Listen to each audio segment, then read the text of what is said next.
안녕하세요. GTG 원장 김종명입니다. 저녁에 피곤하실 텐데 귀한 시간 내주셔서 감사합니다. 오늘은 잠깐만요. 조용 좀 켜고 할게요.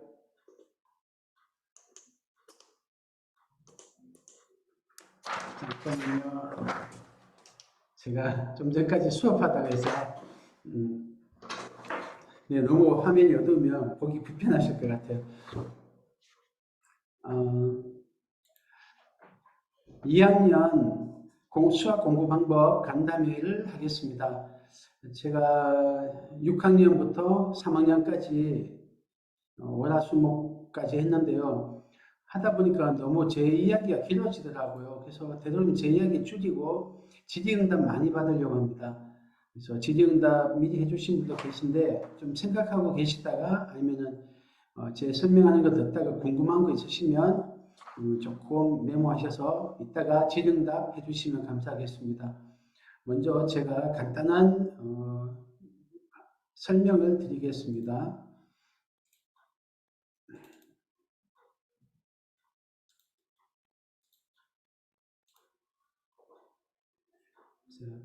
저희가 녹화를 하고 있기 때문에 얼굴 나오시는 건 조금 불편하실 수 있어요. 요거 유튜브에 올라가거든요. 그러니까 비디오 중지해 주시면 감사하겠습니다. 비디오 중지하시고 그래서 화면에 얼굴 안 나오시는 게 마음이 편하실 것 같아요. 그래서 얼굴 안 나오게 조금 해 주십시오.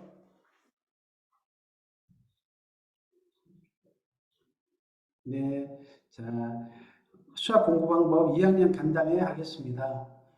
일단 2학년 수학 공부 로드맵 어떻게 짜시면 좋은지 간단하게 말씀을 좀 드리겠습니다.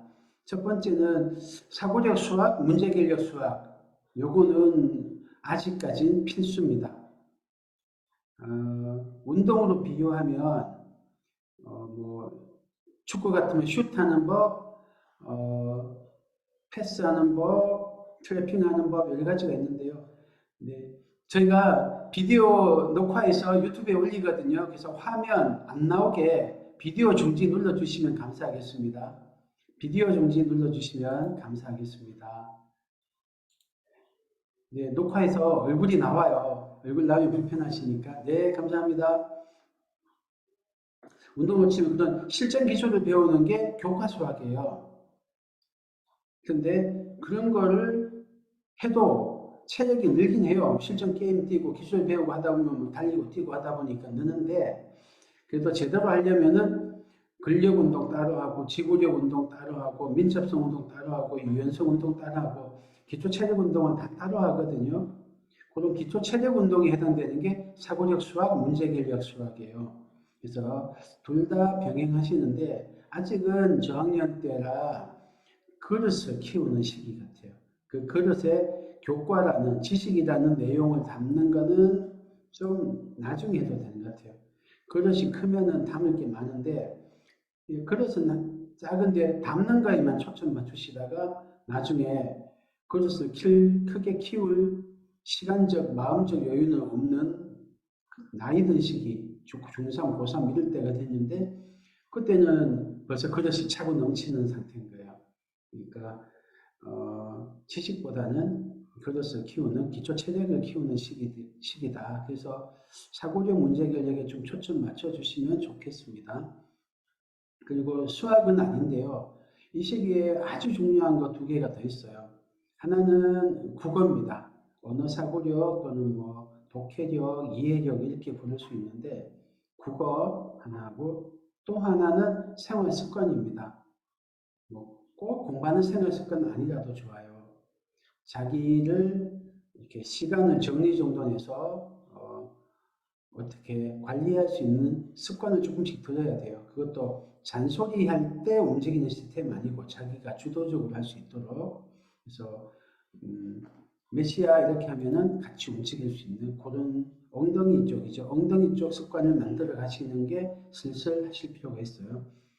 그 다음에 사고력과 문제결력을 키우는 방법이 여러 가지가 있는데요. 어떤 경우는 그냥 어려운 문제를 많이 만나게 하는 방법도 있어요. 그러다 보면은 이제 늘기도 하는데 기왕이면 몰입할 수 있도록 그래서 몰입을 통해서 자기 뇌에 있는 신경회로가 막 가열되고 그 가열됐던 신경회로가 새롭게 회로가 형성되면서 뭐 미션이면 미션을 해결하고 학습이면 학습을 잘하는 형태로 되는 게 좋습니다. 그렇게 하는 게 뇌가 커져요. 실제로 물리적으로 커져요. 그래서 무게를 재보면 무게가 늘어납니다. 그렇게 몰입을 할 수 있게 하는 게 좋고, 몰입을 시키는 방법이 쉬운 것부터 재밌는 것부터 잘할 수 있는 것부터 해서 점점 도전적인 걸로 가면 좋습니다. 프로그램이요 여러 가지가 있는데요. 사고력 수학은 각 학원마다 전문 프로그램이 있어요. 개별적인 특성도 좀 있습니다. 전국적인 브랜드 있고요. 저희 GTG도 있고요. 저는 CMS에서 수업도 하고 연구소에서도 근무했었는데 저희 프로그램이 제일 좋다고 생각합니다. 네. 그 다음 문제 결력은 보통 시중에서는 영재 사고력 수학, 그냥 사고력 수학 그렇게 돼 있고요. 또 일부 학원에서는 뭐 프리미엄 이런 이름을 붙여가지고 사고력이라기보다는 문제 결력을 기르는 프로그램을 운영하고 있어요. 대표적인 시중 교재는 필즈 수학 1031, 뭐 3% 이런 것들이 있고요. 두 개 저희는 구분하는데 시중에서 그냥 사고력이라고 뭉뚱그려서 이야기해요. 교과 아닌 뭔가 좀 어려우면서 신선한 문제를 푸는 곳, 이 정도를 사고력이라고 부르는 것 같아요. 옛날에 외우고 있던 시절에는 창의사고력이라고도 불렀어요. 근데 이 두 개는 조금 달라요. 조금 이따 말씀을 드릴게요. 자, 수학머리, 사고력 또는 문제결력을 개발하는 방법. 첫 번째는 일단 수학머리가 개발은 돼요. 타고난 머리 순서 아니에요. 머리 좋은 애가 놀다가 나중에 수학 공부하면은 열심히 일찍부터 공부 많이 한 애 다 추월하더라고요. 결국은 수학은 뭐 하는 것도 중요하긴 하지만 똑같이 한다고 했을 때는 수학 머리 순서 아니에요? 이렇게 생각하는 분도 많아요. 아마 고등학교 3학년 1년만 보면 그럴 가능성도 있어요. 그냥 똑같은 노력을 해도 머리 좋은 애가 더 잘하고 심지어는 머리 좋은 애는 좀 놀면서 했는데도 더 잘하고 이럴 수도 있어요. 근데 좀 긴 기간으로 보면 사람의 머리는 개발 가능합니다. 심지어는 짧은 기간 안에도 머리가 개발돼요. 방법을 몰라서 그렇지. 그래서 수학머리가 개발되는 사례는 워낙 많으니까 몇 개만 이따가 예를 들어 드릴게요. 자, 그러면 개발 가능하다고 했을 때 수학머리, 사고력을 어떻게 개발하느냐? 흔히 많이 하시는 방법은 교과 심화 문제집을 좀 많이 푸는 형태로 하십니다. 난이도를 기본서, 그 다음에 응용서, 그 다음에 심화서, 그 다음 극심화서 이렇게 나눠서 점점 어려운 문제집을 푸는 방법. 또 어려운 문제를 혼자 힘으로 낑낑거리고 풀죠. 그런 식으로 해서 뭐 어떤 곳에는 4시간 동안 학생 못 나가게 하고 풀어야 나가게 강제로 이제 혼자 풀도록 만들기도 하고 그러죠. 그래서 심화 문제를 많이 풀고 깊이 풀면 머리가 좋아진다. 맞는 말씀이에요. 맞는 말씀. 맞는 말씀인데 조금 부작용이 있어요. 어떤 게 있냐면 특히 이제 최상위 최고 수준율은 교과 심화 문제를 풀다가 보면요. 원래 취지가 그런 것은 아닌데 많은 경우에 학생들은 수학은 고달프고 괴롭다. 이렇게 어렵고 까다로운 문제를 푸는 게 수학이구나. 이렇게 될 수가 있어요. 또 심지어는 잘 안 풀리니까 나는 어려운 건 잘 못 푸나 봐. 여기까지가 끝인가 봐. 라는 이제 뭐 좌절감 또는 뭐 열등감 이런 것까지 생겨요. 그리고 수업 방법이 잘못되면은 많은 경우는 선생님이 가르쳐 주세요. 대표 유형, 비슷한 유형 가르쳐 주고 또 풀어봐. 아니면 잘 모르겠는데 하면 선생님 풀어주시고 나중에 오답 노트 확인하고 궁금한 분은 나중에 또 테스트까지 보고 그렇게 해서 문제를 암기시켜버려요. 이렇게 쌓이고 나면은 수학 문제를 심화 문제집을 풀긴 풀었는데 수학 누가 안 도와주면 어려운 문제 풀지도 못하고 심지어는 기가 죽어 있거나 수학은 재미없다는 부정적 감상까지 생기는 경우가 많아요. 그러니까 어려우면은 별표 치고 아니면 어려우면은 몰라요 가르쳐 주세요 하고 막 그렇게 돼요. 그래서 심화 문제를 단순히 많이 푼다고 머리가 좋아지는 건 아니더라고요. 좋은 방법으로 풀어야 좋아요. 근데 학생들이 좋아하기가 조금 어려워요. 교과 심화 문제는. 왜냐하면은 순수하게 머리를 쓰는 쪽에만 초점이 안 맞춰져 있고 그 단원에서 배웠던 어떤 개념이나 원리 또뭐 어떤 기술 같은 게 있거든요. 그런 거를 제대로 소화해서 적용할 수 있느냐를 체크하는 것도 꽤 있어요. 얘는 사실은 수열 문제예요. 수열의 합을 구하는 문제인데 마침 배우는 데가 소수의 덧셈이었어요. 그러니까 소수 단원에 숫자가 소수라는 이유로 소수 단원이 심화 문제에 띵 나와 있어요. 숫자가 좀 귀찮고 어려워요. 소수 두 자릿수 이런 거예요. 그럼 얘가 문제를 푸는데 소수 두 자릿수를 막 더하고 빼는 데서 어려워서 틀릴 수가 있어요. 실제로는 이 일정한 간격이 있는 규칙을 이용해서 패턴을 이용해서 합을 좀 편리하게 구하는 문제인 수열 문제인데 본질은 그렇게 될 수가 있어요. 그래서 교과 문제는 순수하게 문제 개혁 기능인데 초점이 안 맞춰져 있고 그 외에 부가적인 게 많이 섞여 있어서 좀 효율이 떨어지는 것도 있어요. 그리고 대체로는 문제가 좀 올드합니다. 교과 심화 문제집에 있는 문제는 다는 아닌데 올드하고 아이디어 문제를 이해하고 풀이법을 착상하고 이런 거에 초점 맞춰져 있다기보다는 실수 없이 계산을 하고 함정을 잘 피해가는 꺾어 놓은 데를 실수 없이 잘 피해가고 배 꼬인 거를 잘 풀어내는 형태로 되어 있는 경우가 많아요. 그래서 문제 푸는 법은 알겠는데 아이고 귀찮다, 어렵다, 까다롭다고요. 그런 경우가 많아요. 그래서 좀 조금 아쉽습니다. 그다음에 지식이 많아지면 사고력이 강해질까요? 사고력 수학 비판하는 분들 꽤 있어요. 고등부 수업하시고 이런 분들 중에 보니까 뭐 선행학습에서 배우는 거 그냥 때려 넣은 거더만 사고력 수학이라고 하는 게 강사 너도 이런 문제 풀 수 있니? 이상한 황당한 문제만 골라서 내고 쓸데없는 스토커 같은 거나 하고 그 시간에 좋은 문제, 교과에도 얼마나 좋은 문제 많은데 그런 걸 하지. 그래서 뭐 2, 3학년 때 5, 6학년 거, 중학교 거 이런 거를 2, 3학년이 소화할 수 있게 다뤄주면은 머리가 좋아지는 거 아니야? 이렇게도 해요. 또 일부 유명 사고력 프로그램 중에는 중고등학교 때나 경시대회에서 배울 법한 여러 가지 수학 원리나 수학 개념 이런 거를 저학년 때 자연스럽게 배울 수 있게 만드는데 초점을 맞춘 프로그램도 있어요. 제가 근무했던 곳에 프로그램도 일부 그런 성격이 있습니다. 또 어떤 분들은 사고력이라고 하는 게 뭐 이해력 아니니? 그래서 선행 많이 나가면은 그 어려운 거 이해하려고 하다 보면 머리 좋아져, 수학 머리 좋아져. 국어 많이 해. 논술 이런 거 많이 하고 그래서 언어 사고력 커지면 수학 머리도 좋아져.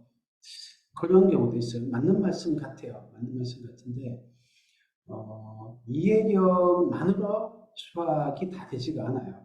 수학적 사고력은 그거 외에도 예를 들면은 뭐 규칙을 파악하는 능력, 복잡하게 얽혀있는 정보의 관계를 따져가지고 위계 체계를 세우고 그래서 그 중에 핵심이 되는 실마리가 되는 것을 딱 캐치할 수 있는 그런 힘.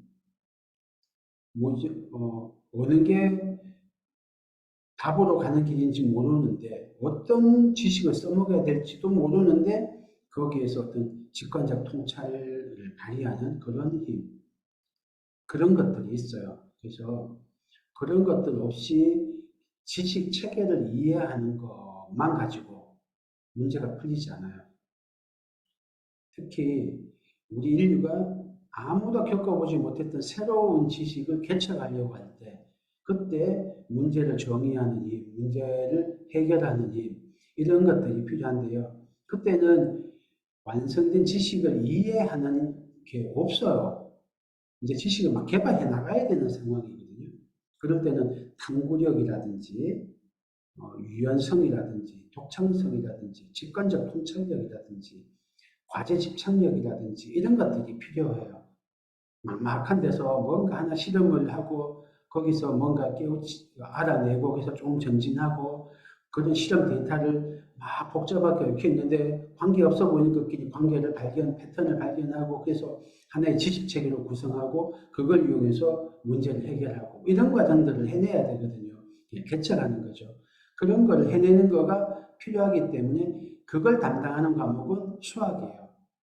이미 완성된 이론 체계를 학습하고 자기 거로 소화하고 그거를 적용하게 만드는 거는 국어가 담당해요. 그래서 이해력 외에 다른 영역이 또 있습니다. 그래서 수학이 담당하는 게 국어의 이해력 외에 다른 게 있기 때문에 수학 과목에서는 이해력만 가지고는 안 돼요. 뭐 이거는 네. 그 다음에 꼭 100점 만들어 꼼꼼하게 해야 머리가 좋아진다. 저학년들 좀 많아요. 아우 얘가 실수 자꾸 하는데 어떻게 해요? 꼭 실수를 해요. 그래서 90점 받으니까 몇 개 실수로 틀리니까 그걸 만회하려고 문제집을 좀 몇 권 더 풀리거나 뭐 이렇게 속을 끓이시거나 이런 경우가 있는데 네. 근데 이 모든 방법 다 이제 머리를 좋아지게 하는 일면 뭐 어떤 효과는 있어요. 근데 저희가 생각하기에는 더 좋은 방법이 있어요. 그래서 수학적 사고력을 보면은 4개 정도의 측면으로 나눌 수가 있거든요. 정서적 측면, 태도적 측면, 능력적 측면, 지식적 측면. 정서적으로는 이런 것들이 있어요. 보이시려나 모르겠다. 보이시나요? 글자 작아서 안 보이시죠? 정서적인 게 저는 가장 중요하다고 생각해요. 특히나 어릴 때는. 일단 뭐 애착관계, 부모 자식 사이 애착관계 아주 중요하고요. 스트레스 관리하는 거 중요하고요. 뭐 이건 근데 수학적 사고력 외에도 다 그냥 삶에서 필요한 거죠. 근데 요거 일단 중요합니다. 자율성. 교과 수학이 재미없는 게 시키는 걸 알고리즘을 배워서 그 알고리즘을 따라가는 형태로 돼 있어요. 이게 재미가 좀 적어요. 심지어는 우리 학원 애가 선생님한테 혼났다는 거예요. 왜? 그러니까 어떤 문제를 푸는데 선생님이 가르쳐주는 방법을 안 하고 자기만의 방법을 고집한다고 해서 혼났다는 거예요. 그럼 어떻게 풀었는데 보니까 이 풀이가 교과서에 있는 풀이보다 훨씬 좋은 방법인 거예요. 좋아 좋아. 근데 혼난다는 거예요. 어머니가 혼내시는 경우도 있어요. 애 방법이 훨씬 좋은데도 교과서 알고리즘하고 다르다고. 교과는 좀 그런 게 있어요. 근데 이제 그렇게 하면은 생각하는 재미가 없죠. 시키는 대로 따르니까. 아마 게임이 재밌는 거는 게임할 때 이런저런 걸 자기 나름대로 하기 때문에 재밌을 거예요. 근데 자율성 없이 시키는 대로만 게임해. 조금이라도 벗어나면 혼내가면서 하면 아마 게임 싫어할걸요. 거기에다가 남과 비교해가면서 야 옆집에는 레벨 10레벨까지 갔는데 넌 아직 7레벨이 뭐야. 야, 너 지난번에 내가 이렇게 컨트롤하고 가르쳐 줬잖아. 몇 번을 하는데 또 실수해서 또 죽여 먹니. 이렇게 하면은 게임 중독 걸렸던 애도 게임에서 벗어날걸요. 예. 그리고 잘할 수 있다는 자신감, 뭐 틀려도 괜찮아 하는 안정감, 과집찬력 또는 몰입이죠. 뭐 호기심을 유지하고 호기심을 쫓아가는 것, 뭐 이런 것들이 정서적인 면입니다. 그 다음 태도적인 면, 가장 중요한 것은 마인드셋, 성장 마인드셋이에요. 그 외에 여러 가지가 있는데요. 탐구 후에 확장하고 탐구하는 이런 태도, 또 자기를 돌아보는 메타인지 이런 것들 아주 중요한 태도예요. 근데 요거는 좀 워낙 중요해서 제가 좀 이따가 따로 말씀드릴게요. 그다음 수학 말고 일반적인 지적 능력이 있어요. 뭐 독해력, 집중력, 작업 기억력, 학습 능력.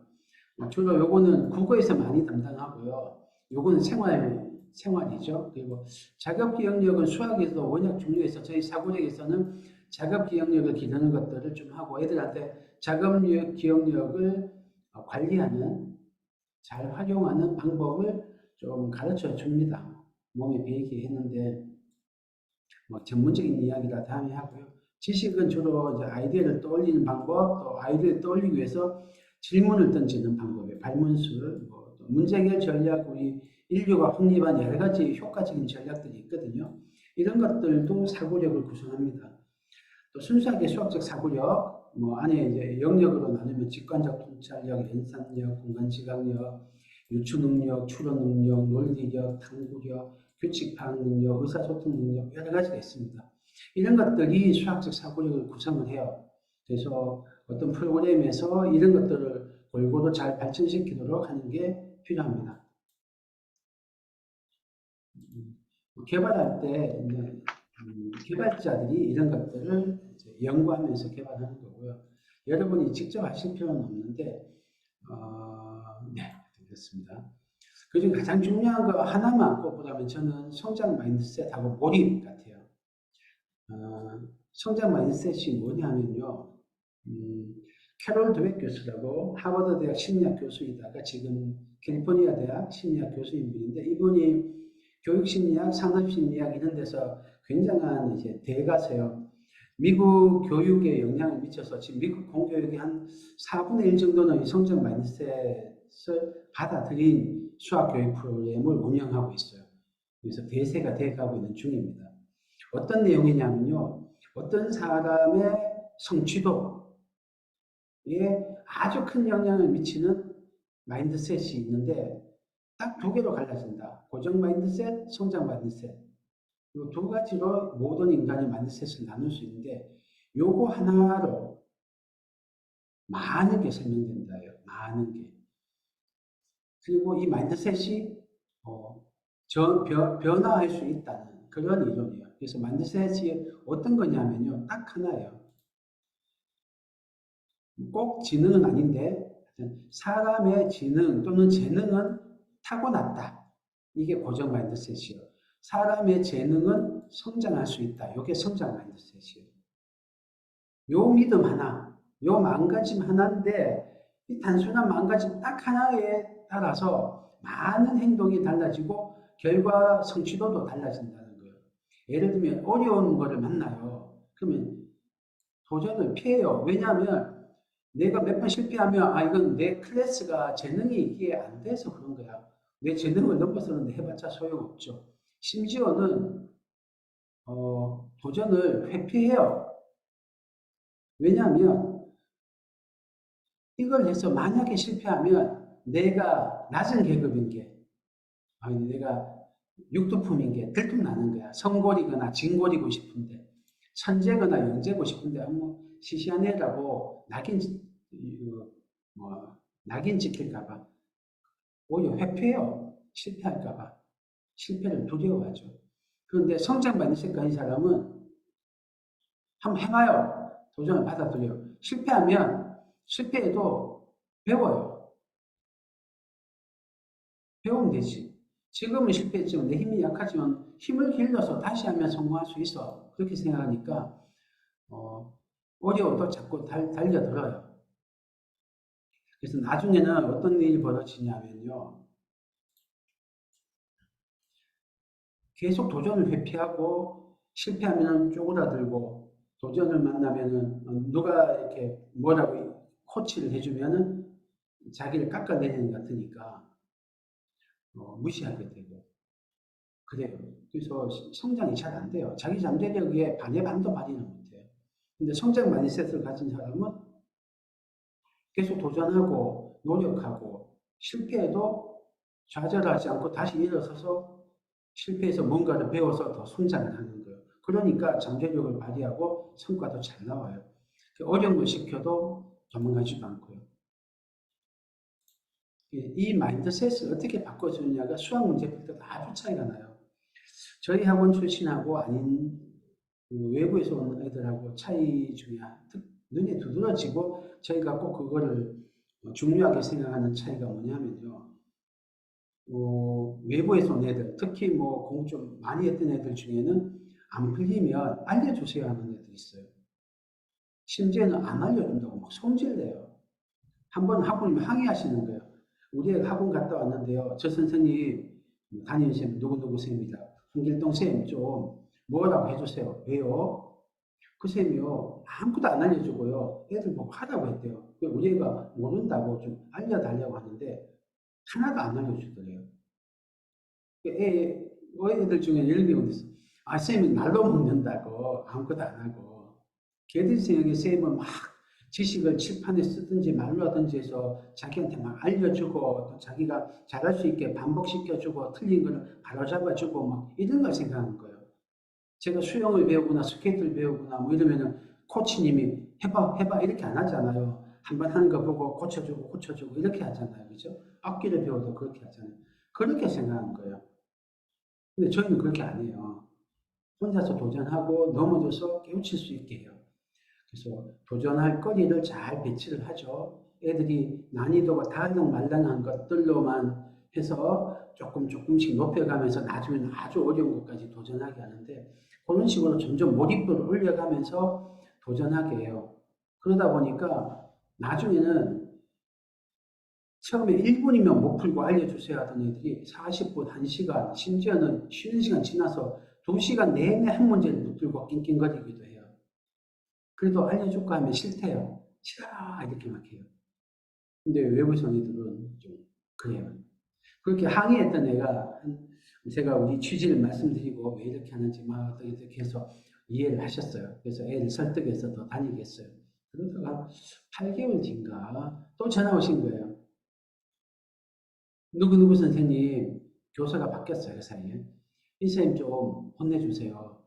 뭐라고 해주세요. 왜요? 또 막 안 가르쳐 주세요 하니까 아니 그게 아니고요. 우리 애가 이제 혼자 생각하는 재미를 들려서 막 하는데 이 선생님이 좀 안 되면 자꾸 힌트를 주고 자꾸 가르쳐 주려고 하신다고 못 가르쳐 주게 힌트 못 주시겠죠. 해달라고 우리 애가 이제 재미 들렸는데 생각하고 달려고 과제 입착력이 생겼는데 안 된다고 그렇게 바뀌어요. 그렇게 바꾸려면 일단 마인드셋이고 안 풀려도 도전하면 될 수 있어.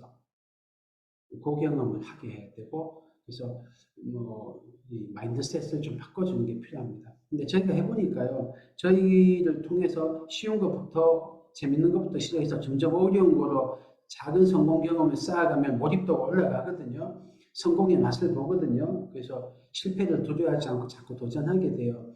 그런데 그렇게 해서 과제 집착력이 강해졌던 애도 교과학원 가서 한 1년만 있으면 휙 뒤집어지더라고요. 또 잘 사고력을 개선하고 있는데 중간에 이제 나이가 좀 들어서 3학년, 4학년 때 교과학원을 가잖아요. 그래서 교과학원 가니까 끈기 뜬 애가 갑자기 끈기가 훅 떨어지는 거예요. 모른다고 가만히 있고 가르쳐 주세요. 이렇게 되는 거예요. 그래서 왜 그런가 하고 보니까 교과학원에서는 자꾸 가르쳐 주니까 거기에 안 가르쳐 주면은 못 푸니까 그 경험이 쌓이니까 마인드셋이 또 고정 마인드셋으로 돌아가더라고요. 그래서 어린애들한테 저희가 몸으로 성장 마인드셋을 가르쳐 준다면 부모님들이 유튜브나 책 같은 거 보면서 아니면 이야기 나누시면서 성장 마인드셋 이야기를 해주시면 그러면은 교과학원 가도 안 변하더라고요. 예, 네, 그렇습니다. 마인드셋은 워낙 중요합니다. 그래서 이런 거예요. 캘리포니아 대학의 밀러 교수가 캐롤 드웨 교수하고 비슷한 실험을 한 거예요. 한 그룹한테는 막 어떤 문제를 줘요. 똑같은 수준의 아이들이에요. 그래서 한쪽에는 문제를 풀고 나서 성공할 만하면 똑같은 문제를 줬어요. 성공했어요. 그래서 머리가 좋네, 똑똑하네 이렇게 칭찬했어요. 한쪽 그룹한테는 열심히 했구나 했어요. 노력을 칭찬한 거죠. 그 다음에 거의 못 푸는 어려운 시험을 치게 했어요. 그리고 하루쯤 지나서 이번엔 처음과 똑같은 난이도 쉬운 문제를 풀게 했어요. 그랬더니 신기하죠. 어떻게 됐냐면 능력을 칭찬한 그룹은 성적이 떨어진 거예요. 그 이틀 만에. 근데 노력을 칭찬한 그룹은 오히려 성적이 처음부터 올라갔어요. 문제 세 번째 시험은 첫 번째 시험과 난이도가 같은데 그래서 능력을 타고난 재능을 칭찬하니까 머리를 칭찬하니까 고정 마인드셋으로 딱 세팅이 된 거거든요. 일부러 조작을 한 거죠. 그러니까 고정 마인드셋 하나만 바뀌었는데도 성적이 떨어져요. 성장 마인드셋으로 딱 조작을 해놓으니까 뭐 하루 사이에 머리가 좋아질 일은 없잖아요. 근데 성적이 올라가요. 그래서 여러분이 이제 2학년 이 아이들한테 해주셔야 될 가장 중요한 관계는 성공과 실패를 만났을 때 그게 타고난 재능이나 머리 때문이 아니고 내가 노력이나 현재 가진 힘이 부족하다는 것뿐이야. 잘 안 풀리고 이럴 때, 틀리고 어떻게 될지 안 보이고 앞이 캄캄할 때, 그때 격려가 필요해요. 그리고 그걸 딛고 일어섰을 때 이 아이들이 진짜 머리가 성장하고 더 큰 거는 어려움을 만나도 헤쳐나가는 그 힘이 생기고 자기에 대한 자신감이 생겨요. 이렇게 넘어졌다가 일어서서 성공하면은 가슴에는 깊은 자신감이 생기고 그때 성취감은 1등에서 생기는 성취감하고는 비교도 안 되게 강한 성취감이 있어요.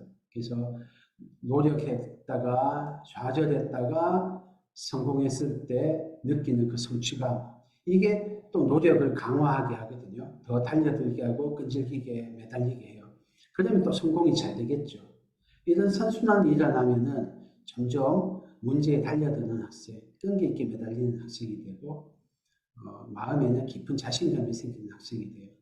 제가 싸구려 모시는 폴리아라는 분이 있는데 이분이 이런 말씀을 했어요. 낯선 문제를 해결하는데 실패는 필수적이다. 이때 생기는 좌절감을 이겨내야 해결책을 발견할 수 있다. 학생이 해결 방안을 찾으려고 노력하는 과정에서 일어나는 갖가지 감정의 변화, 특히 부정적 감정, 좌절감 이런 게 있거든요. 이런 감정의 변화에 익숙해지는 기회를 갖지 못한다면 익숙해지는 것뿐만 아니라 관리를 할 능력이 있어야겠죠. 관리할 능력을 개발하지 못한다면 그의 수학교육은 가장 중요한 점에서 실패한 것이다. 저도 그렇게 생각합니다. 수학이 여러 가지 기술과 개념과 원리를 배우고 익혀야 돼요. 하지만 그것만이 수학의 다가 아닌 거예요. 수학이라는 과목은 국어 과목하고 달리 수학 과목은 문제 해결을 하는 그 힘을 길러주는 도구인 거예요. 그래서 이런 좌절감, 안 풀릴 때 생기는 그 부정적 감정을 컨트롤하는 힘이 있어야 돼요. 그거를 길러줘야 돼요. 그게 사고력 수학입니다. 그래서 아직은 사고적 수학이나 문제해결 수학을 할 시기다. 너무 긴 이야기가 됐는데요. 예. 그 다음에 요거는 아까 정서, 태도, 지식, 능력 이 네 가지를 말씀드렸는데 요게 문제해결을 하게 만드는 이제 기술 또는 지식입니다. 그래서 핵심적인 아이디어를 기다리는 걸 배우고 조그만 진전의 가치를 평가하는 것, 또 실마리가 났을 때 모든 힘을 집중하는 것, 이런 걸 배워야 돼요. 숙련된 사람이라고 머리가 좋은 사람이라고 아이디어가 더 많은 건 아니에요. 다만 떠오른 희미한 아이디어를 더 잘 붙을 뿐이에요. 저는 머리 좋은 사람은 아이디어가 잘 떠오르는 줄 알았어요. 근데 아니더라고요. 그 다음에 제가 문제 풀면서 많이 겪었는데 애들이 자기가 어떤 아이디어를 떠올렸어요. 제가 이제 수업하면서 관찰하거든요. 다가갔는데 자기를 못 믿으니까 그냥 쫙 후퇴해버려요. 이게 중요한 아이디어인지 모르는데. 그래서 제가 도와주는 것 중에 이런 경우가 있어요. 오, 좋은 길로 가고 있어. 이 말만 해주면 성공률이 거의 한 2배 가까이 높아져요. 여러분은 경험 못 해보셨죠? 저는 힌트는 안 주거든요. 방법도 안 알려줘요. 근데 아무것도 안 도와줄 때랑 얘가 막 희미하고 뭐라고 이제 하고 있거든요. 그림을 그리거나 말로 저한테 뭐라고 하는데 아니요. 뭐 어떻게 하고 확 쥐어버리거든요. 자기 아이디어가 아닌 것 같아서. 근데 그럴 때 아니야. 이 길 괜찮아. 가능성 있어. 아니면 제대로 가고 있어. 요 말만 해주면 성공이 한 2배쯤 돼요. 정말 많이 경험해요. 그래서 아이디어를 붙잡는 그 힘, 작은 실마리, 희미한 징조 하나를 딱 붙잡는 그게 중요해요. 그 다음에 조금 큰 애들은 요거 우리가 많이 가르칩니다. 발문술. 제가 이제 수업 중에 하는 방법이에요. 애들이 못 풀어서 모르겠어요. 안 돼요. 막 이러고 있거든요. 그럴 때 예를 들면은 구하는 게 뭐니? 이 발문이거든요. 이게 힌트하고 다르죠. 힌트는 징검다리를 놔줘요. 가야 될 길을 사실은 알려주는 거예요. 교사가 생각한 길 외에 다른 길로는 못 가요, 애들이. 그런데 발문이라는 거는 아이들한테 구하는 게 뭐니? 주어진 게 뭐야? 구하는 걸 알려면 뭘 알면 좋지? 주어진 거 어떻게 써먹지? 야, 배운 것 중에 이거 비슷한 거 뭐 있어?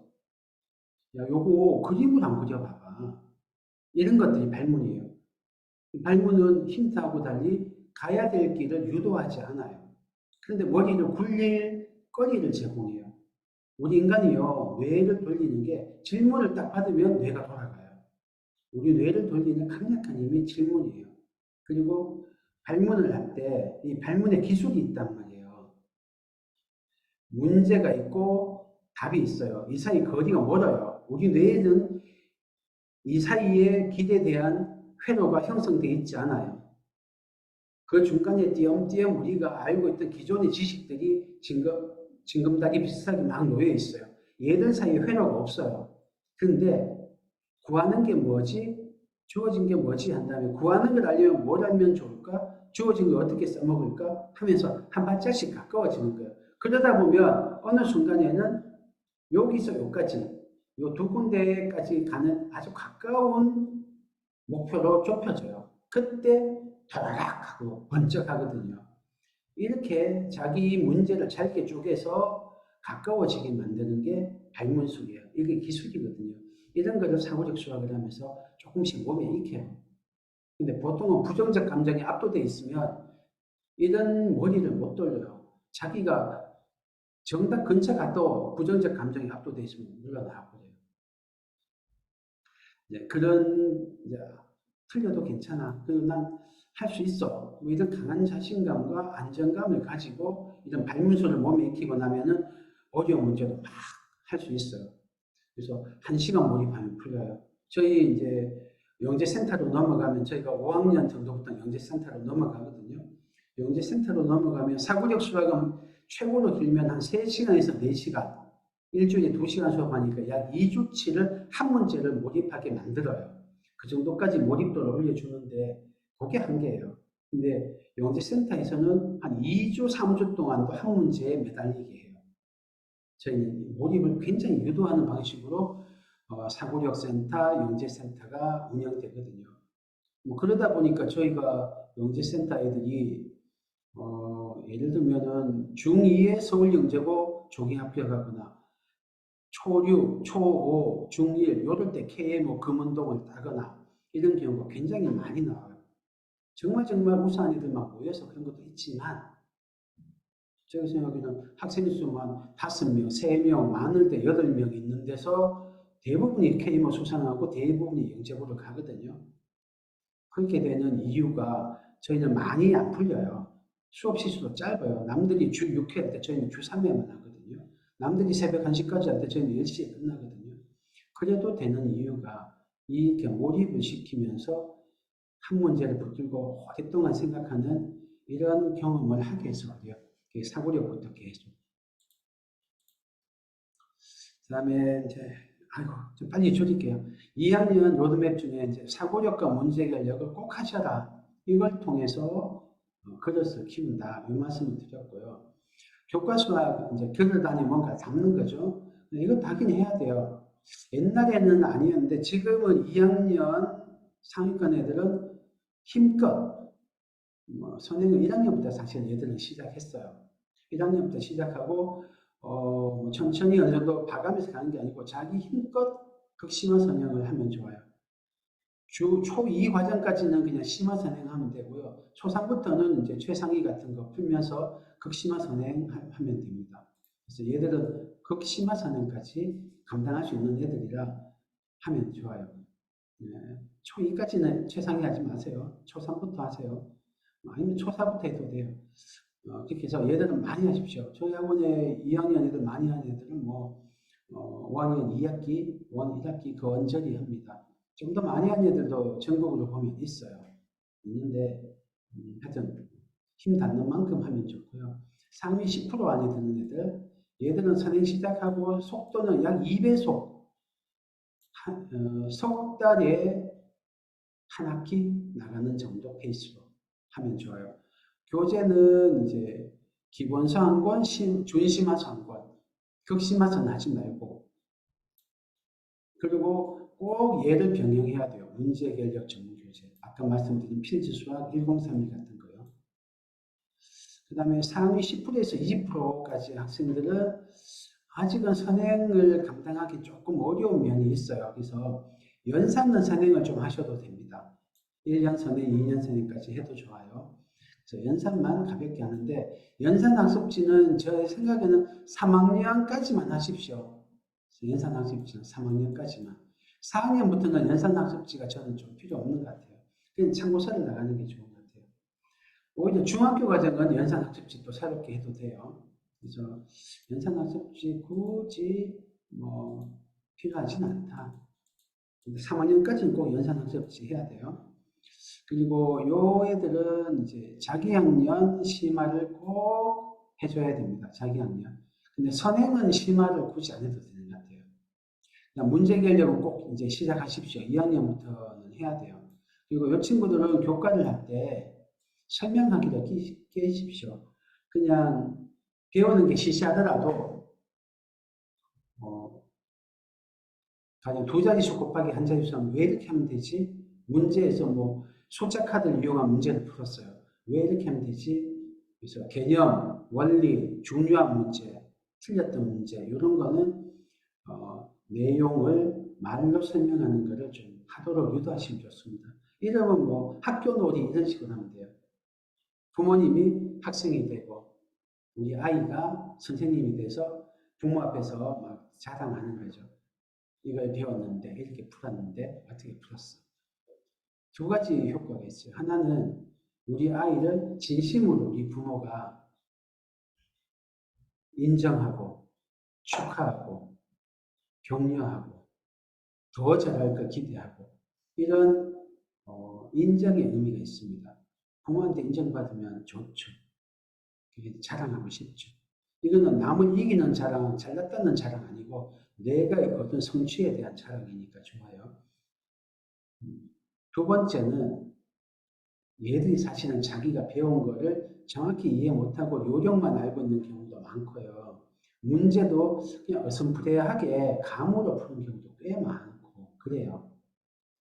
그런데 이렇게 설명하기를 시켜보면 정확하게 올바른 방법으로 풀고 개념과 원리도 정확하고 깊이 있게 이해하게 돼요. 그래서 이런 두 가지 이유 때문에 아이를 인정할 수 있는 좋은 기회다. 또 하나는 이 인정을 받으면 공부가 재밌죠. 더 하고 싶죠. 부모한테 자랑하고 싶어서. 또 하나는 공부를 제대로 정확하고 깊이 있게 하는 방법이에요. 다음에 상위 20% 언도 학생들은 선행을 하긴 조금 그런 것 같아요. 연산학습지는 꼭 하십시오. 자기학년 거 하고 문제 결력 꼭 하고 그리고 설명하기는 여전히 필요합니다. 그러면 상위 4%인지 10%인지 20%인지 어떻게 알아요? 전문가하고 상담하시면 제일 좋고요. 아니면은 교재 정답률 기준을 하십시오. 70% 정답률 기준으로 해서 70% 정도 나오면은 적당한 교재. 근데 90% 이상 맞아요. 좀 쉬워. 시간 낭비고 그래요. 좀 난이도를 올리거나 속도를 좀 올리십시오. 근데 50% 언더야.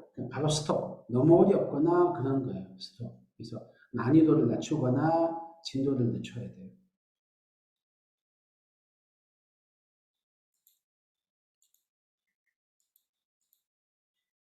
진로별 수학 공부, 이거는 뭐 2학년들한테 조금 먼 이야기인데, 아직은 안 급하고요. 영재고 준비하는 애들은 이제 좀 스타트 하십시오. 요즘 추세는 초등학교 5학년 때 고등 들어가거나 심지어는 4학년 2학기 때도 고등을 들어가는 추세예요. 이 정도 추세니까 여기에 맞춰서 공부를 조금 하실 필요가 있어요. 그러면 요거보다 늦으면 영재고를 못 가느냐? 그렇진 않아요. 그렇진 않은데 나중에 늦을수록 나중에 바빠요. 바빠요. 그리고 얘들은 KMO를 계속 필수로 할 텐데, 그래서 뭐 하여튼 5학년 때 고등 들어가면은 늦지는 않은 것 같아요. 그 정도부터 역순으로 생각해 보시고 시작하시면 될 거고요.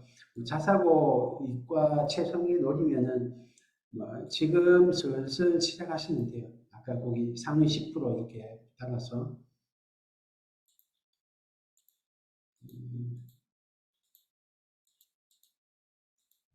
어, 초등 때 잘하다가 고등 가서 떨어지는 경우들이 꽤 있습니다. 그래서 지금 2학년이라 사실은 공부 많이 시키지 않은 시기라 아직은 뭐 그 잘못이 누적되어 있지는 않은데요. 혹시나 싶어서 말씀드립니다. 암기식으로 공부하면은 나중에 성적이 떨어집니다. 개념과 원리도 잘 모르고 문제 푸는 힘도 없고 유형 암기로 엉덩이로 때웠기 때문에 나중에는 감당이 안 돼서 성적이 떨어져요. 그리고 부모 마음에 들려고 누구를 이기려고 아니면 혼 안 날려고 잔소리 안 들으려고 학원 안 떨어지려고 억지로 공부하는 경우. 근데 그게 좀 많아. 강제 노동을 한 경우. 그런 경우가 점점 성적이 떨어집니다. 자기의 최선을 다할 수가 없어요. 강제 노동을 하니까. 그러니까 이 대충 혼난 날만큼 공부하는 게 몸에 배이는 거예요. 이게 정작 최선을 다해야 될 때도 혼난 날만큼만 공부하는 거예요. 그래서 책상에 오래 앉아 있는데 성적이 잘 안 나와요.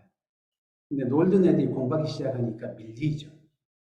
남들 놀 때 강제 노동이라고 하면 잘하는 것처럼 보였는데 남들 다 하니까 이제 밀리는 거죠. 그래서 여러분이 혹시 우리 아이를 강제 노동을 시키고 있지 않나, 퇴근 시간만 바라보는 그런 심정을 만들고 있지 않나 생각해 보십시오. 그리고 독서가 가장 중요합니다. 아직 2학년까지는.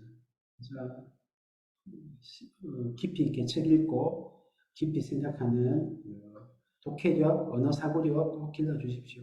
그리고 한 줄 세우기, 남과 비교하고 상대 경쟁하는 이게 심하면은 멘탈이 유리 멘탈로 바뀌어요.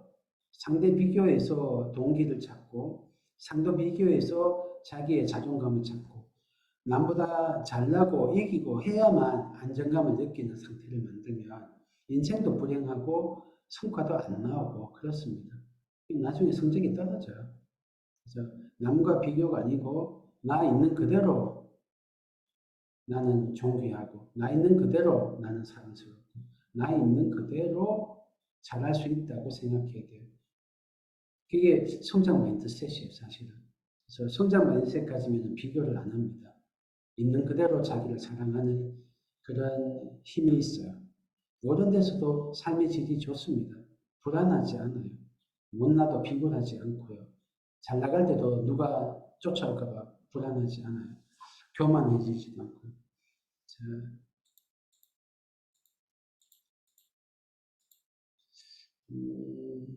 뭐, 이거는 간단하게 할게 시간이 돼서.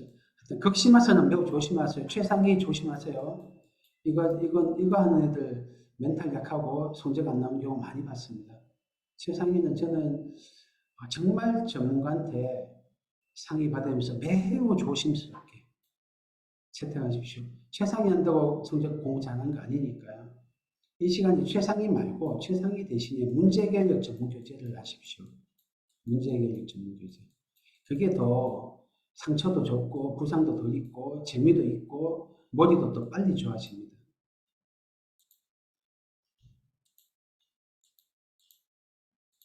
연산훈련 뭐 약간 말씀드렸어요. 초상까지만 연산학습지 하시고요. 초상까지는 꼭 좀 하십시오. 연산학습지. 네, 너무 연산학습지면 머리가 굳어지니까 사고력 연산 섞어서 하시고요. 제 블로그에 들어오면 요 자료 있습니다. 공간지각력도 어릴 때 많이 만지게 하십시오. 많이 만져야 공간지각력이 강해집니다. 그 다음에 네, 쉬운 것부터 재밌는 것부터 잘할 수 있는 것부터 해서 우리 아이가 뭔가 성취할 때마다 축하를 하고 인정을 해 주십시오. 이게 아주 중요합니다. 여러분이 좋은 습관을 만들어주고 좋은 태도를 만들어주고 싶으면 작은 거 하나 할 때마다 축하를 해주고 인정을 해주고 칭찬해 주십시오. 못하는 거 처벌하지 마시고 근데 우리 인간은 못하는 게 눈에 먼저 보여요. 그래서 그런 편향성이 있어요. 과실 편향성이라고 하는데요. 우리 부모가 방심하면은 잘하는 거는 그냥 지나가고 못하는 것만 자꾸 뭐라고 지적질하게 돼 있어요. 근데 아이가 좋은 습관이 생기고 좋은 태도를 갖춰 주시려면 축하를 꼭 해주시고 인정을 꼭 해주셔야 돼요. 그래서 음,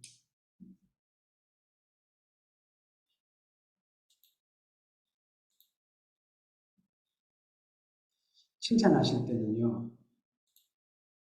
개선의 여지 있는 걸 칭찬하시고 결과보단 과정을 칭찬해야 돼요.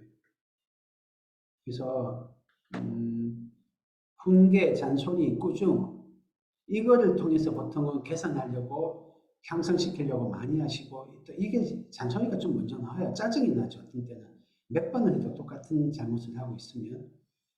근데 필패 신드롬이라는 경제학 경영학 용어가 있어요. 그래서 상사가 꼼꼼하게 관리해. 얘가 좀 실수할 것 같아서. 그러면 직원이 계속 그 기대에 걸맞게 관리 대상으로 전락해요. 관심병사가 계속 관심병사가 되는 거예요. 그래서 상사가 믿는 대로 되는 거예요. 이렇게 위축돼서 그래요. 그래서 지적질만 당하니까 재미도 없고 그런 거예요. 그래서 부모는 오직 칭찬만. 햇빛을 비추는 쪽으로 식물이 자랍니다. 식물을 때려서 그쪽으로 자라게 할 수가 없어요. 그 햇빛에 해당되는 게 칭찬, 인정, 기대, 관심, 격려, 축하 이런 것들이. 그래서 칭찬도 조심은 하셔야 돼요. 독이 있거든요. 그래서 결과보다는 과정을 즐기도록 남을 이기려고 경쟁하기보다는 자기를 향상시키려고 경쟁하도록 실패를 두려워하기보다는 성공을 원하도록 이끌어 주시는 방향으로 칭찬을 하시면 좋습니다. 네. 네. 조금 성공했네요. 좀 더 하고 싶었는데 자제한 게 조금 먹혔네요. 자, 저희 자료는 저기 블로그에 올려놓을 테니까 동영상과 같이 보시면 되고요. 질의응답 하겠습니다. 원래 질의응답을 메인으로 하려고 해서 했는데 또 좀 길어졌습니다. 이제 질의응답 타이핑 치셔도 되고 말로 음소거를 해제하고 말로 질문하셔도 돼요. 먼저 사전 질문 주신 분 거를 읽고 답변 드리겠습니다. 그러면은 그 사이에 채팅하시고 뭐 하십시오. 자, 초등 2학년의 경우 보통 한 주당 수학 학습 시간을 가정에서는 어느 정도 비중으로 생각하는 게 좋을까요? 질문이 많으셔서 하나씩 끊어서 할게요. 한 주당 얼마 정도 하는 게 좋을까요? 학교, 학원 시간 빼고 혼자 공부하는 시간 말씀일 것 같아요. 혼자 공부하는 시간, 글쎄요, 어, 음, 공부 시간은 좀 편차가 있는 것 같아요. 준비 안 된 학생이 우리가 하루에 1시간씩 시키고 싶어도 잘 안 되잖아요. 그래서 공부 시간보다는 초2 때는 무엇보다 아까 그 엉덩이를 만드는 거 시간이 정리정돈이라고 했는데 정해진 시간을 정하고 그때 1분이 됐든 5분이 됐든 하는 게 좋은 것 같아요. 그리고 이거를 엉덩이를 이제 규칙적으로 공부하게 만드는 거 되게 어려워요. 되게 어려워요. 공이 많이 들고 어릴 때부터 이 습관을 만들어 가야 되거든요. 그래서 보통은 정리정돈이 잘 되는 학생, 공간의 정리정돈이 잘 되는 학생이 시간의 정리정돈도 잘 하더라고요. 아마 그거는 부모님이 그런 거를 잘 케어하셔서 그런 면이 있는 것 같아요. 근데 제가 위학년 간담회에서 조금 길게 한번 말씀드렸었는데 이 주제로 조금 요약해서 말씀드리면요. 음, 체르니 100번, 뭐 태권도 띠, 바둑이나 주산의 급수 이런 것처럼 여러분이 자녀에게 체계적으로 긍정적인 피드백을 할 수 있는, 그러니까 자녀의 노력에 대해서 박수 쳐줄 수 있는 그런 시스템을 만드셔서 거기에 집어넣는 게 좋은 것 같아요. 그게 악기도 좋아요. 악기는 그렇게 막 쪼개져 있거든요. 세분화돼서. 그래서 뭐 한 곡 끝낼 때마다 성취가 있고, 그래서 인정을 해주고 박수 쳐주면 좋아요. 악기도 좋고, 운동도 그런 것들이 있어요. 뭐 태권도도 있고, 수영도 있고, 스케이트도 있고, 막 쪼개놨거든요. 하나씩 할 때마다 좋고요. 공부 분야에서는 뭐 한자 급수 시험, 영어 무슨 시험, 한국사 시험, 이런 것들이 있어요. 이런 것들이 막 쪼개놨거든요. 급수로. 그런 걸 이용하시면 피드백 주시기 좋습니다. 제가 생각에는 접근하기 아주 쉬운 게 한자 급수 시험이에요. 왜냐하면 한자 자체가 국어 공부나 일상생활에 필요하니까 어차피 해놔야 되는 거고, 또 급수로 딱 쪼개져 있으니까 훈련하고 바로 그 훈련이 성과로 이어지거든요. 우리가 인정해 주기 좋잖아요. 뭐 책거리란 명분을 만들어서 같이 한다거나. 그래서 우리 한자 급수 시험 예를 들면 하루에 5분씩 하자. 수학 이제 뭐 학습지 종류들이 이렇게 쫙 세분화된 게 있어요. 그래서 한 단계 한 단계 나가는 거로 학습지를 이용할 수 있고, 그렇게 해서 우리 아이의 노력을 했더니 성과가 있더라. 했더니 성취감이 느껴지더라. 근데 부모님이 그거를 박수 쳐주면서 좋아하시더라. 요렇게 하면은 선순환이 일어나요. 이 선순환이 엉덩이 시간을 조금씩 길게 해주고, 노력의 가치를 알게 하고, 자기에 대한 자신감이 생기게 하고, 몰입하게 만드는 원동력이 되거든요. 그래서 이런 신바람의 선순환을 체계화하는 시스템을 만드시는 게 시간을 늘리는 데 좋은 것 같아요. 그래서 엉덩이가 많아지면 이 고민 안 하셔도 되는 것 같아요. 그래서 지금은 수학 학습 시간이 중요한 게 아니고 수학이든 뭐든 엉덩이를 늘리는 거를 만들어 가셔라. 시간을 정리정돈할 수 있는 그 힘을 길러주셔라 하고 싶고요. 아마 이걸 여쭤보신 거는 공부 양을 어느 정도 하면 좋을까요? 이런 말씀일 면도 있을 거예요. 그래서 수학 공부 양은 아까 말씀드린 대로 자기한테 70% 정도 나오는 수준으로 한번 도전을 시켜보세요. 아직 정확히 모르시기가 쉽거든요. 그래서 만약 지금 2학년 2학기인데 3학년 1학기를 한번 도전해보는 거예요. 그것도 기본서로 정답률 70% 넘어가 80%, 90% 돼. 그러면은 이제 그 다음 2학년 1학기, 3학년 1학기 심화교재 한번 해보는 거예요. 그래도 잘하면 또 조금 더 심화교재 한다든지 아니면 3학년 2학기를 도전해본다든지 그렇게 도전을 시키다 보면 거기에 필요한 공부 양이라는 게 있어요. 그것도 좀 늘어나더라고요. 애들도 자기가 잘 나가시면 기분 좋아서 좀씩 더 해요. 그리고 진도를 나가실 때도 아까 말씀드린 칭찬의 시스템을 만들 수 있어요. 한 단원이 끝나잖아요. 그럼 단원평가가 있어요. 단원평가를 숙제로 많이 하시는데 숙제로 내지 마시고 1단원 끝나면 단원평가는 놔두고 2단원을 나가요. 2단원 끝나갈 무렵에 1단원 단원평가를 하는 거예요. 날을 정해요. 토요일은 단원평가하는 날. 뭐 이렇게. 그래서 1단원 단원평가 볼 거니까 네가 공부 좀 해. 한번 내용도 훑어보고 틀렸던 문제 다시 한번 봐봐. 자, 그래 다 봤지? 시간 정한다. 40분 정해놓고 이거 다 풀어자. 그래서 90점 넘어가면 통과. 90점 안 되면은 한 번 더 공부하기. 뭐 이런 식으로 하는 거예요. 그래서 90점 넘어가면 우리 딸 역시 우리 아들 노력하다니 역시 잘했어. 뭐 이렇게 인정해주면 아까 급소시험과 같은 효과가 있어요. 하여튼 그렇게 해서 70% 기준으로 한번 도전시켜 보셔요. 그러면은 뭐 자기 엉덩이랑 머리랑 합쳐서 할 수 있는 게 나올 거예요. 두 번째, 교과 학습 방법도 궁금하지만 사고력도 시간을 어떻게 보내게끔 배분하면 좋을지 궁금합니다. 사고력이 아까 말씀드린 대로 시중에서는 저희가 사고력이라고 부르는 완전 기초 체력 사고력이 있고요. 필드 수학 3% 같은 저희는 문제결력이라고 부르는 하여튼 그 사고력도 있어요. 근데 아마 요거는 아마 이제 필지 수학 같은 것 같아요. 근데 뭐 그거든 하여튼 사고력이든 문제결력이든 기초 체력 기르는 수학 공부를 교과 외에 따로 꼭 하십시오. 뭐 저희가 보내드리는 건 일주일에 한 단원 정도 나가면 적당해요. 저희 학원에서 필지 수학 반을 운영하거든요.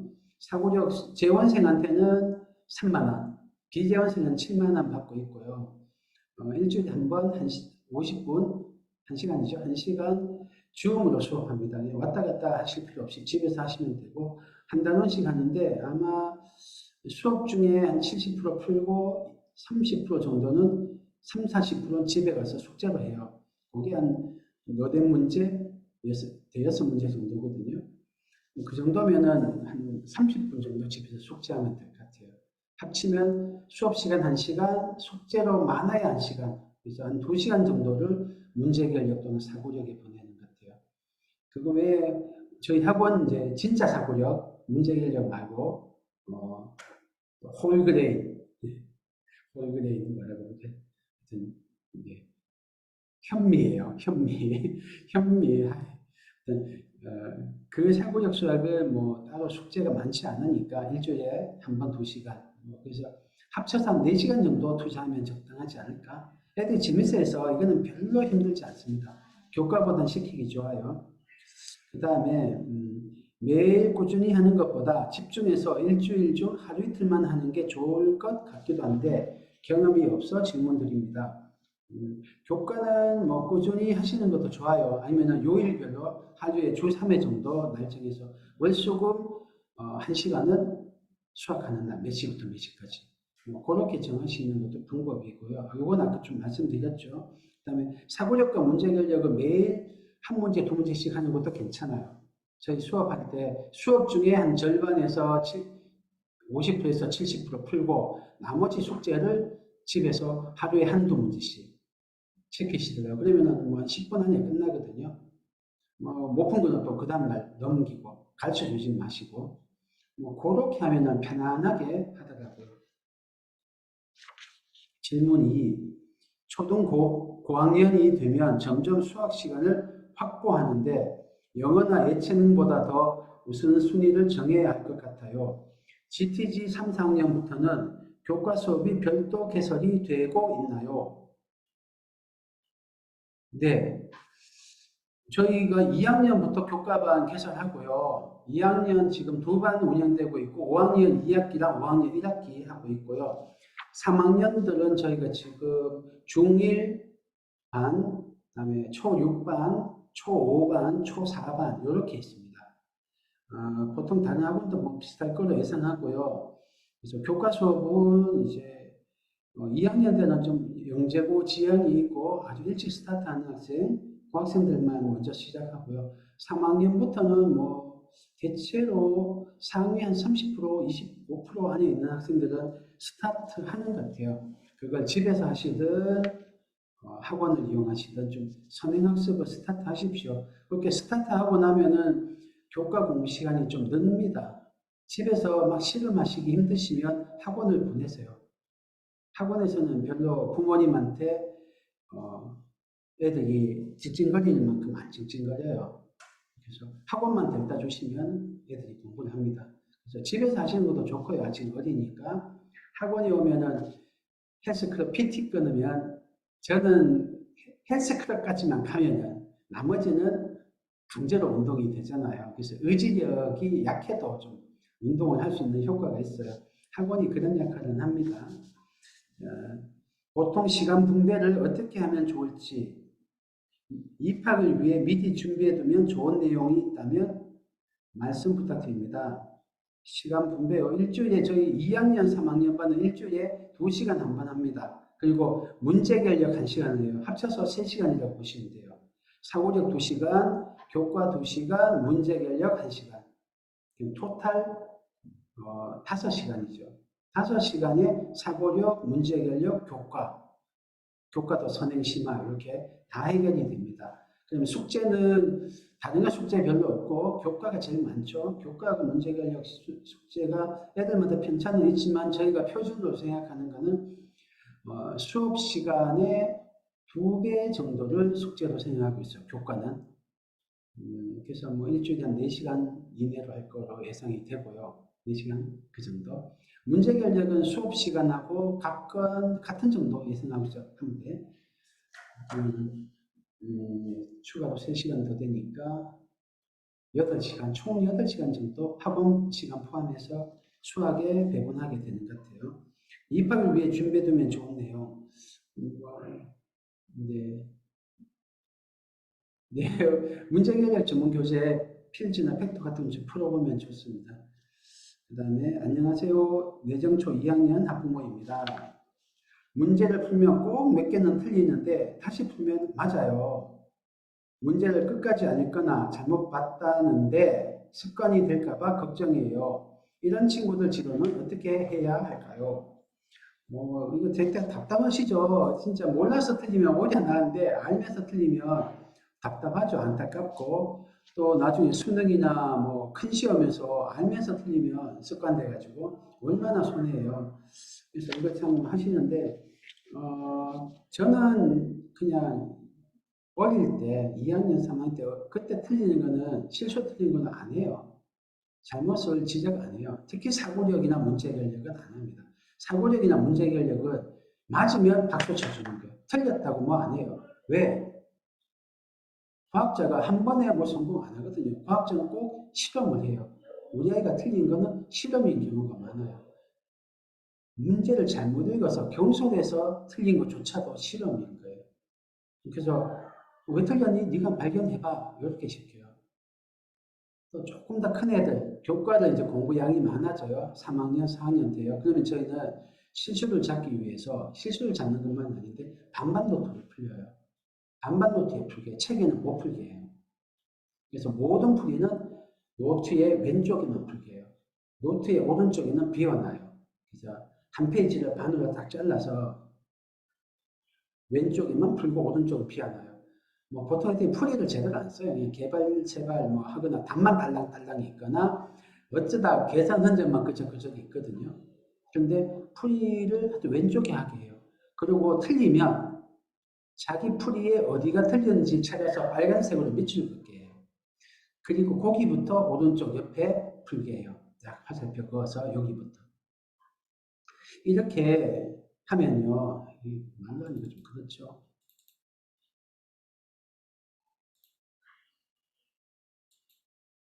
이제 노트가 한 페이지가 이렇게 있으면요. 반을 잘라요. 그래서 1번 쫙쫙쫙, 2번 쫙쫙쫙, 3번 쫙쫙 풀어요.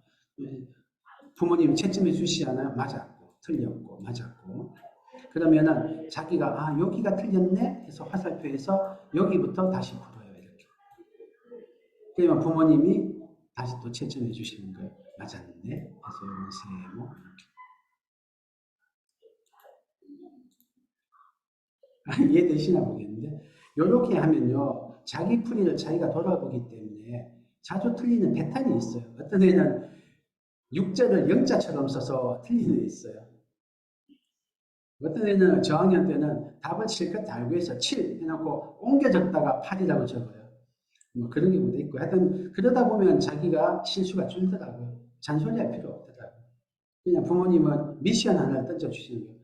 야 이거 아깝게 틀리는데 어떻게 하면 실수를 줄일까? 그러면 자기가 찾아요. 그 방법으로 반반 노트 하면 좋아요. 근데 2학년은 저희가 반반 노트 안 시켜요. 몰라요. 진도가 좀 많이 나간 애들, 걔들은 시키는데 잘 안 시켜요. 왜냐면 2학년은 그거조차도 못 쓰더라고요. 그래서 한 3학년 정도 되면 저희가 시킵니다. 그래서 반반 노트 하시면 도움이 돼요. 근데 지금 제일 조심해야 되는 거는 이를 깨물고 실수에 대해서 지적질하고 혼 안 내는 게 중요합니다. 아까 좀 말씀드렸죠. 우리가 할 건 진짜 칭찬밖에 없어요. 오직 칭찬. 때려서 봉고래를 훈련시킬 수가 없어요. 때려서 식물이 이쪽에 자라게 할 수 없어요. 빛을 비추고 돌고래가 뭔가 성공할 때 먹이 주고 쓰다듬어 주고 이거밖에 없어요. 오직 칭찬만 통합니다. 그래야 독이 없어요. 자, 또 다른 질문도 조금 볼게요. 다른 질문들 잠깐만요. 수학 문제를 푸는 데 있어 본인의 강점과 약점을 너무 명확하게 알고 있어요.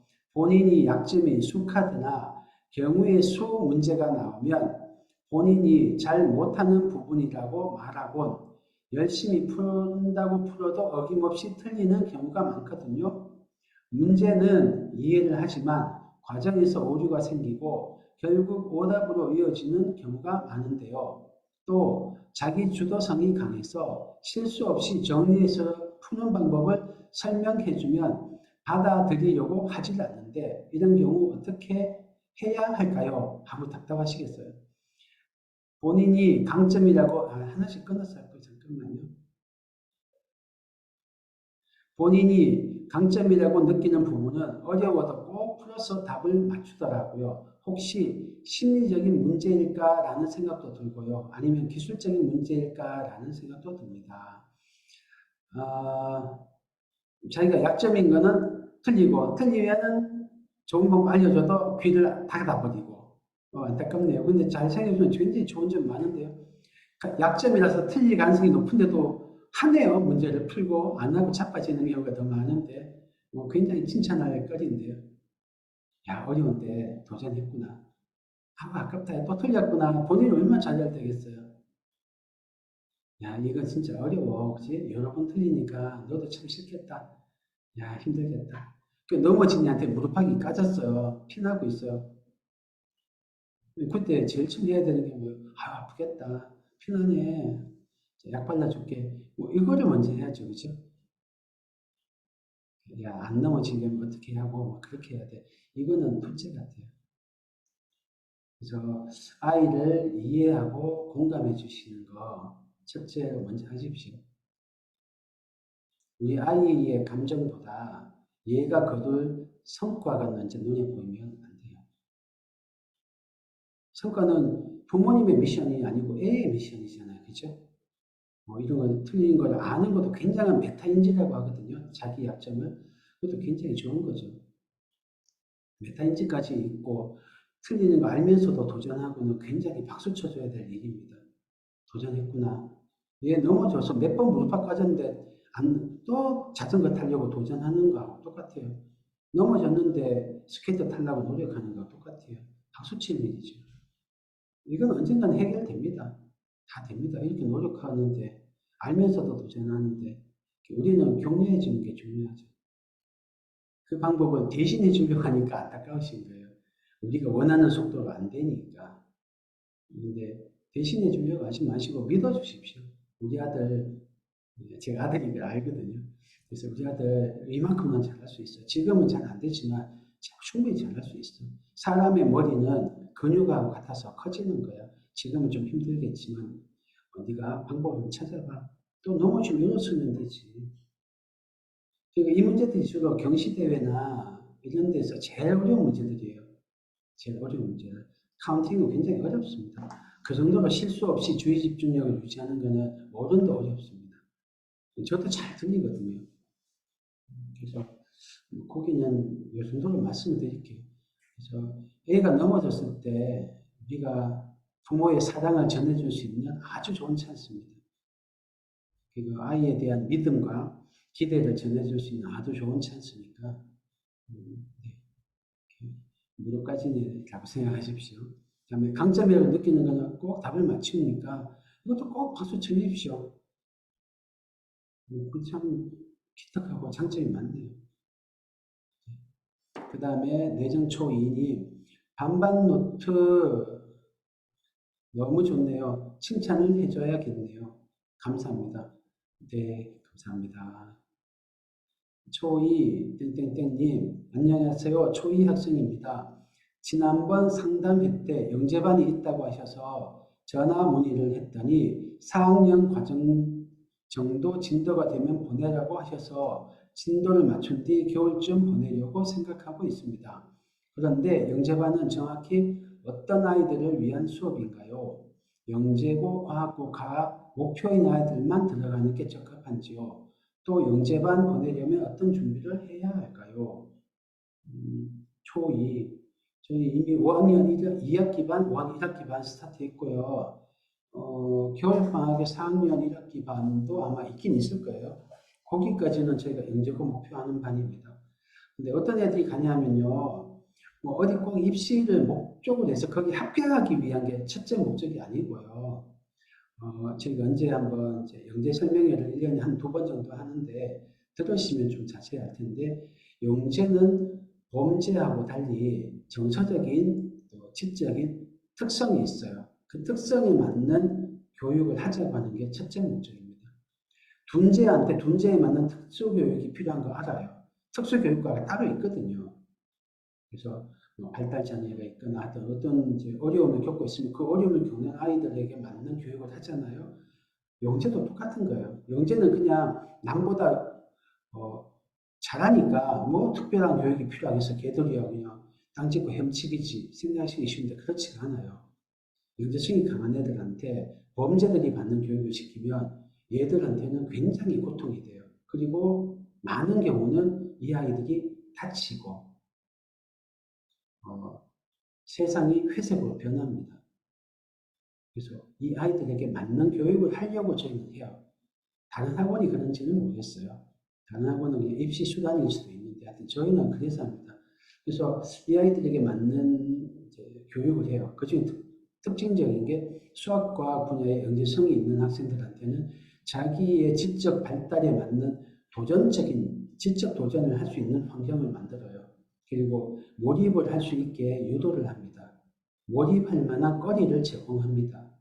그 몰입을 통해서 열정을 불태우고 자기가 가진 그 에너지가 있어요. 이 에너지를 쏟아내면서 만족감을 느껴요. 그래야 행복해요. 걔들은. 보통 사람은 필요성에 의해서 범죄는 움직이거든요. 비전이라든지 처벌이라든지 하여튼 뭐 인정, 사회적 인정이라든지 경제적인 보상이라든지 이런 필요성이 있을 때 움직이는데요. 영재성이 강한 애들은 호기심, 재미, 열정, 도전 이런 거에 서 움직이거든요. 근데 일반 교육 과정에서 죄송합니다. 날파리가 날아다니네. 잡았어요. 예. 그래서 그런 교육을 시키는 게 목적입니다. 그다음에 영재반 보내려면 어떤 준비를 해야 하나요? 영재성이 있는지 먼저 보십시오.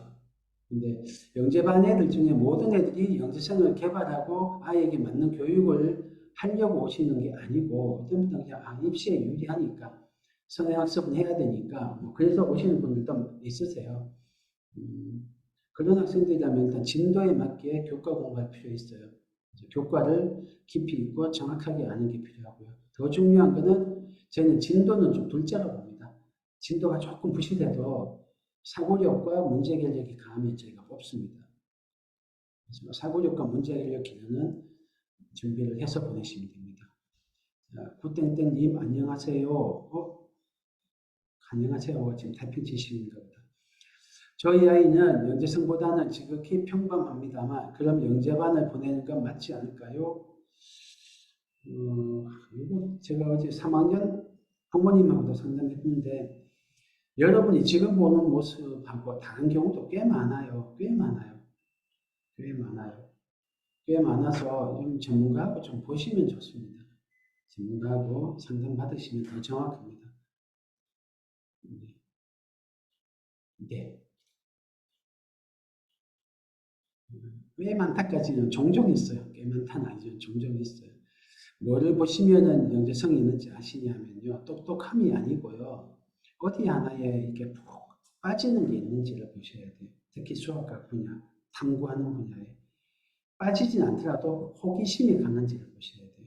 호기심이 강하고 그 호기심을 해결하려고 무언가를 하는 애면 영재성이 강한 경우가 많습니다. 똑똑한 건 둘째고요.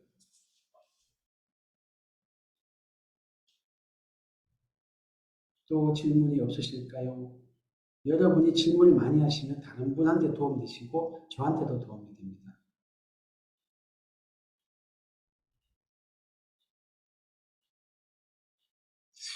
생각보다 질문이 적으시네.